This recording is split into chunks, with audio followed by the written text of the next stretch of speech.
I'm Zoe, your AI host at AI Pro Photography. Let's clear up what upscaling really does. AI upscaling makes a small photo bigger and rebuilds the fine detail a plain resize would leave soft and blocky. But here is the catch. It does not find lost detail, it predicts it.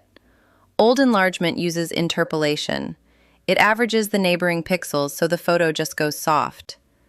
AI upscaling instead predicts what your specific edges and textures should look like, trained on millions of low and high resolution pairs. It looks sharp, but it is generative, drawing plausible detail, not recovering the real thing. So the detail was never captured by the lens. On forgiving subjects, foliage, fabric, stone, sky, nobody can tell. On faces, it can quietly change a person, a different eye shape or skin that renders as mush. Upscale backgrounds freely. Check every face at 100%. How far can you push it? 2 times and 4 times are the sweet spot. Push to 8 or 16 and the model invents far more than it reads, and detail drifts into that over-clean look.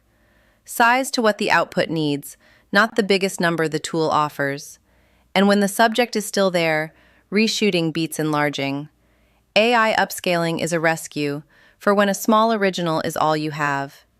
There's a full guide to this and a lot more over at aiprophotography.com.